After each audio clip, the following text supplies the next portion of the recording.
అదే RTV app వార్తల్ని క్షణాల్లో చదివే అవకాశం ఉంటుంది. ఒక న్యూస్ పేపర్, ఒక టెలివిజన్ ఛానల్ మీ చేతుల్లో ఎప్పుడూ ఉంటాయి. బెగ్గింగ్ చేసుకునే శివరాం మృతితో కాలనీలో విషాద ఛాయలు అమ్ముకున్నాయి. కాలనీ వాసులు ఉన్నారు. అసలు శివరాం ఎలాంటి వాడు, ఏం జరిగింది అనే అంశానికి సంబంధించి వాడు చెప్పండి. శివరాం ఏమవుతారు మీకు? అసలు ఏంది అసలు ఇక్కడ శివరాం? మా చిన్నమ్మ కొడుకు సార్, చిన్నమ్మ కొడుకు.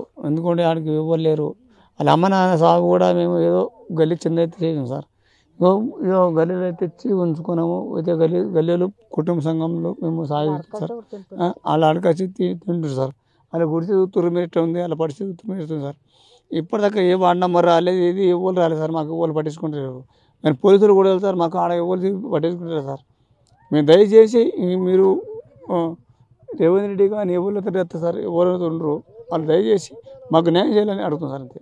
ఏం న్యాయం కావాలి? ఏదో వరకు ఏదో దయ కలిగింది గాడికి సార్. శివరాము చనిపోవడం అన్నది అందరికీ మాకు బాధాకరంగా ఉంది సార్. ఎందుకంటే మేము రోజు కూలి ఉంటే కూలికి పోతాం, లేకుంటే కడుపు తిప్పలకి ఏదో అడుక్కొని తింటాం కానీ తప్ప మేము ఎలాంటి వాళ్ళం కాదు సార్. అట్లాంటప్పటికైతే మాకు మీరు దానం చేసేది ఉంటే చెయ్యాలా, లేకుంటే లేదని చెప్పేస్తే పక్కకి వెళ్ళిపోతాం సార్. అంతే. దీని తప్ప ఇంకా మేమైతే దోచి అడగము కదా మీకు. అట్లాంటప్పుడు చంపేయాల్సిన అవసరం ఏముంది? చంపొద్దు కదా. అట్లాంటప్పుడు ఏం తప్పు చేసిండని అంతగానం తోచి చంపేసిండు సార్. అంటే బిచ్చమడుగుడు మాది తప్ప? మేము బిచ్చం అడిగి చేసింది ఒకటే, బిచ్చం నా తమ్ముడు అడిగాడు అని చెప్పేసి మీరు చంపేయడం అది తప్పుకరంగా మీకు అనిపిస్తుంది కదా సార్. మాకు సుఖ అనిపిస్తుంది. అది తప్పు, 100% అది తప్పు అని మేము చెప్తున్నాం. మీకు సుఖ అందరికీ, మీడియా మిత్రులకు అందరికీ తప్పు అని మీకు తెలియాలా.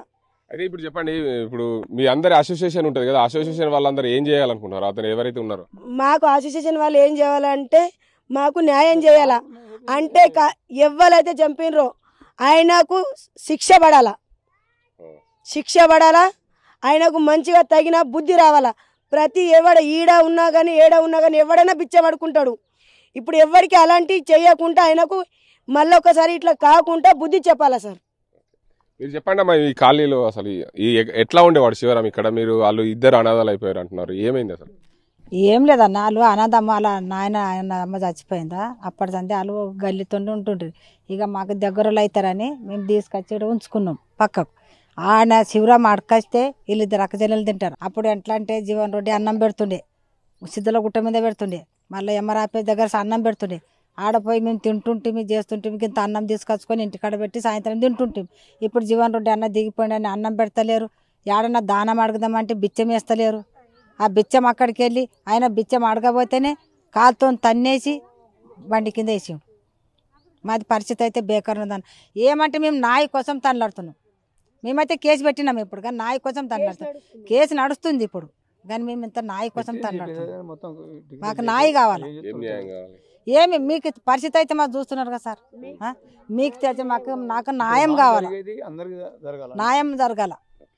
మేము గరీబులం ఉన్నాం, పేదలు ఉన్నాం సార్. మాతో ఏమి లేదు.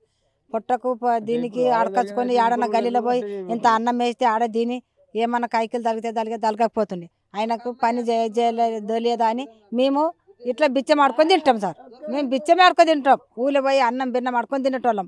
మేము మా మేనల్లుడు పోయి పైసలు అడిగితే ఆడు లేవని నువ్వుకే పోరా అంటే అయిపోతుండే.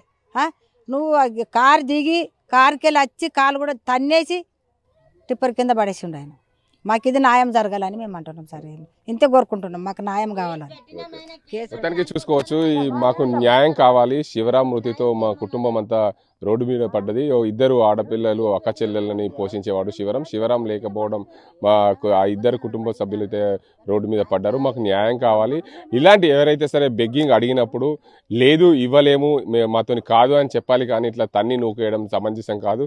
అతను ఉన్నాడు అక్కడ సిగ్నల్ దగ్గర అడుక్కుంటున్నాడని చెప్పి మేము రోజు భ్రమపడుతున్నాం, కానీ అతను లేడనే లోటు మేము చాలా ఇబ్బందులు పడుతున్నాం. ఎందుకంటే శివరాం లేని లోటు ఎవరు తీర్చలేని కాబట్టి శివరాం ఇంత రూపాయో ఆటనో అడకస్తే మేము కుటుంబం నడిచేది. కానీ ఇప్పుడు శివరాం లేకపోవడం వల్ల మేము అనాథలం అయిపోయాం. మాకు న్యాయం కావాలి, ఆయనను శిక్షించాలి. ఇలాంటి ఘటనలు ఎక్కడ కూడా జరగకుండా చూసే విధంగా ఒక వ్యక్తిని శిక్షిస్తే ఇలాంటి తన్నడాలు కానీ ఇలాంటి కండకవరం ఉన్న వ్యక్తులు జరగకుండా ఉంటుందని చెప్పి కుటుంబ సభ్యులు ఆవేదన వ్యక్తం చేస్తున్నారు. ఇది ఇక్కడ పరిస్థితి. కెమెరా పర్సన్ అజీంతో గంగారెడ్డి, RTV నిజామాబాద్. మరిన్ని వీడియోస్ కోసం ఛానల్ ని సబ్స్క్రైబ్ చేయండి. లేటెస్ట్ అప్డేట్స్ కోసం వాట్సాప్ ఛానల్ ని ఫాలో చేయండి. అండ్ లింక్ డిస్క్రిప్షన్ లో ఉంది.